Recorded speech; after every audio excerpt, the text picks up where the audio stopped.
on the tape.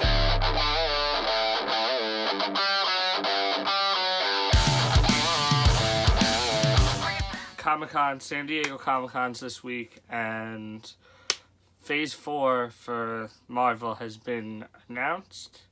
I don't know if it's the official announcing because there's two titles that I'm extremely excited for, but they're not confirmed for Phase 4, they're just announced. But the rest of these are Phase 4 films or TV shows that will be starting on the Disney Plus network, what I guess I'm going to have to purchase because not missing out on these shows. But this video is going to be my anticipated list, so I'm going to start with my least anticipated of the announcements to my most. Some of these announcements I've known for a while. They're not just new announcements, but some of them are new and have titles to them, so we're going to get into that.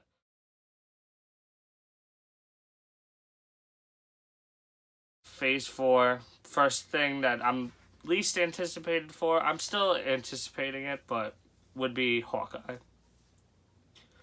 Admittingly, Hawkeye's not the most interesting character. I think he serves his purpose in the MCU as a whole, but I'm not sure how much I'm going to really love a TV show just on him.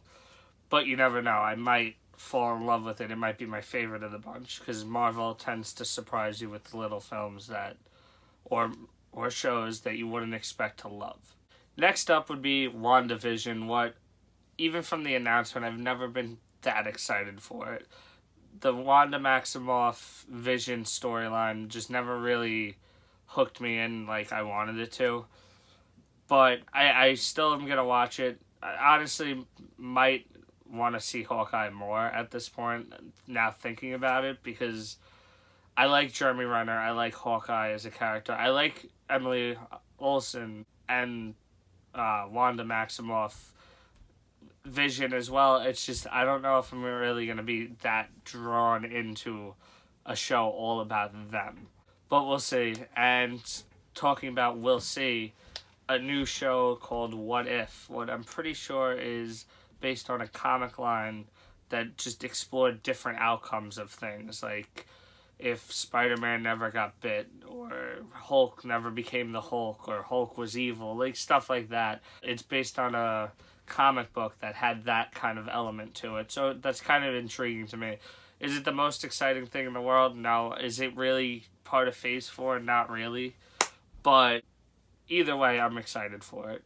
Getting into the next thing would be Loki, a character that I've loved in the MCU for years, and finally his reign of terror on our characters came to an end. We're not sure where this show's going or what he's going to be up to, but I'm really hoping for just like a kind of more comedic vibe, like how we got in Thor Ragnarok, because I feel like for a show, I don't want it to take itself too serious, especially with Loki. Like, we've had so much of Loki that we don't need a serious show about Loki. I'd like a fun, like, campy kind of show with Tom Hiddleston, who could do comedy, action, drama, all of them very well, so I have faith in that show. Next show would be the show I'm most excited for would be Falcon and the Winter Soldier, because just how Endgame left off, no spoilers, I'm not going to say anything. I mean,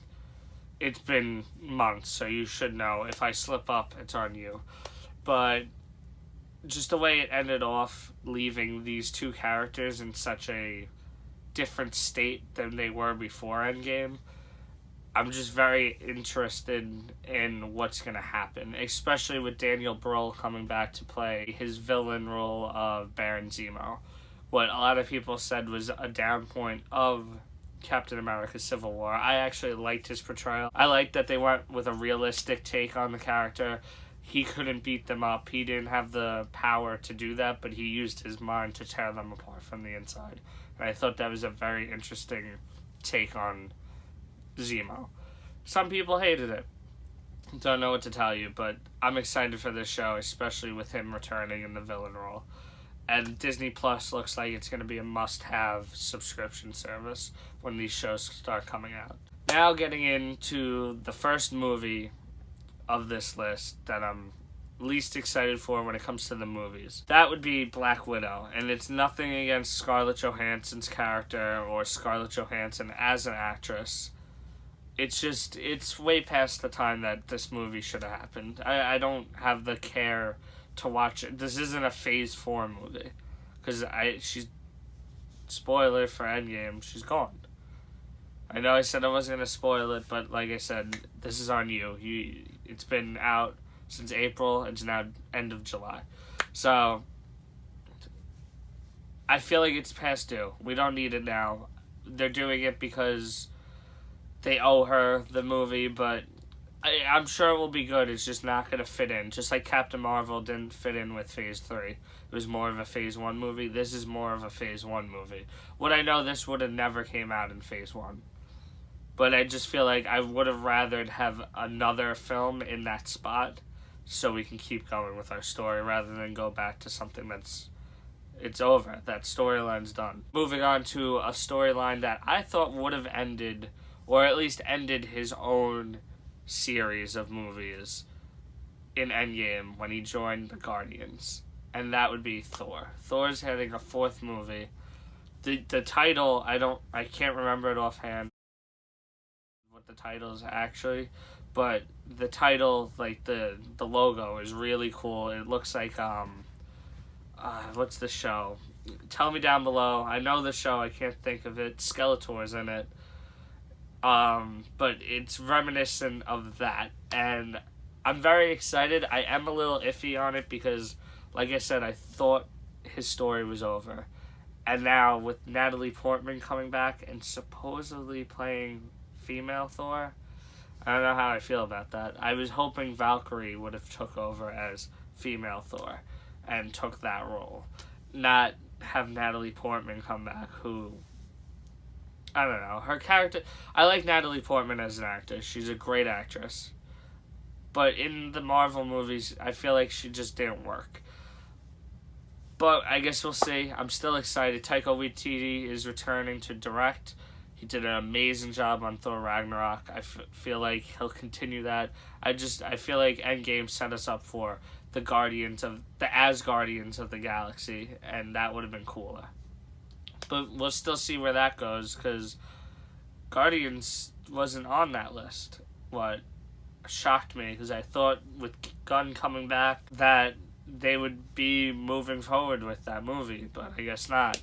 So we're going to have to wait and see. Getting into one of our new characters for Phase 4, Shang-Chi. I have no idea what this movie's about, but I'm excited just because it's something different, something new, and we don't have to worry about the same old character. I want to see new characters in Phase 4. I want to get different stuff, because Endgame changed the whole game for us, and that means we should get new characters like Shang-Chi. Pretty sure he's like a kung fu master, but he's like the best in the world, and I think that's awesome. Speaking of new and different things, the Eternals with Angelina Jolie, Rob Stark, I don't know his actual name, I'm gonna be honest, and a few other actors. The cast is definitely a positive for this film, but it's just the cosmic possibilities opening up, and I'm very excited for that. Especially the Eternals, I'm pretty sure Thanos is like a descendant of the Eternals or something else. And I feel like it's just exploring deeper into the universe rather than just staying on Earth.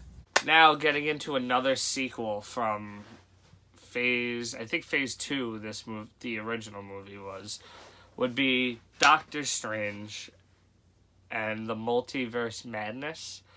And I'm so hyped for this one because I loved Doctor Strange. It might not even be in my top 10. That's how good the MCU's. But it was so good. The visuals, the acting, all of it was good. The villain, Dormammu's a little weak. I'm not gonna lie. It kind of, But just the fact that the name is the madness of the multiverse, or multiverse madness, something like that. And we're getting Emily Olsen in it with her Scarlet Witch character. there's so many possibilities. She's a mutant. Doctor Strange has the ability to explore portals. And X-Men have recently been purchased by Disney.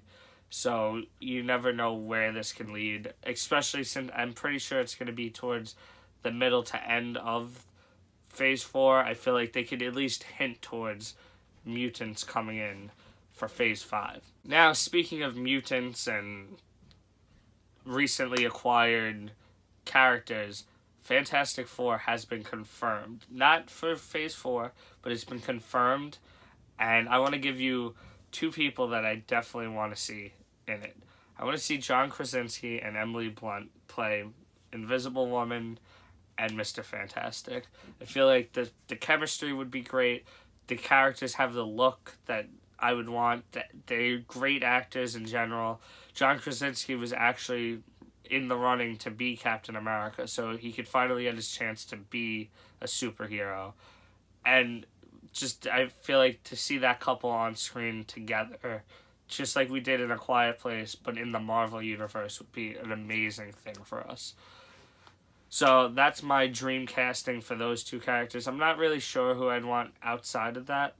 I haven't thought of it much, but those two characters are what I want to see, and I am so excited because I'm actually a fan of the original ones. Yes, they're campy, they're corny, they're kind of cheesy and crap, but I have a place in my heart for them. I grew up watching them, and I think the second one's actually better than the first one. That's just me. And with the Fantastic Four coming, that means Doctor Doom, Silver Surfer, and characters like that are so big for the MCU just haven't been able to use them, and I'm so excited for that. But getting into my most anticipated, most excited announcement from San Diego Comic-Con, Blade with Mahershala Ali. Mahershala Ali has slowly becoming one of my favorite actors. I loved him in Moonlight, even though I didn't love the movie. I loved him in Moonlight. Green Book, he did a great job. He was on True Detective Season 3. I heard he did great. I haven't watched it.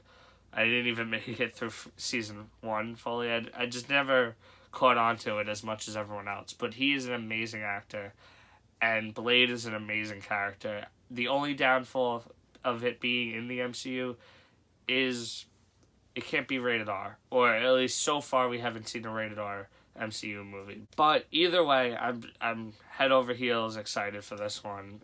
It's amazing. I was not expecting Blade, and I don't think anyone was expecting Blade, at least right now. My last topic I want to discuss right now is not really even discuss. I kind of just want to congratulate the MCU and Endgame for finally beating out Avatar. It happened yesterday, what was a perfect day to happen because they announced all this news, and then it comes out that Endgame has passed Avatar to become the highest grossing movie of all time. And I can't be happier. Endgame deserves it. The fans deserve it. The company deserves it. They've pulled off a 10-year journey, 20-plus films, seamlessly. And now with Spider-Man just came out, what I think is going to make $1 billion this summer. MCU is still going up. It's not slowing down. I will admit I can see the little bit of superhero fatigue for me, but I still love them. And no matter what, I still love the films. And I love movies outside of the MCU, so it's not like I'm just focusing on that all the time. I feel like if you're focusing on superhero movies all the time, it could get a little too much at times, seeing 3 movies a year from the MCU. But either way, congrats to Endgame, congrats to the MCU, congrats to us fans for getting all this news and being able to look forward for another great phase of movies. And as always, comment down below. Let me know your thoughts on the Phase 4 announcements. Are you excited that Endgame finally passed Avatar, or are you upset and wanted Avatar to stay at the top of the hill?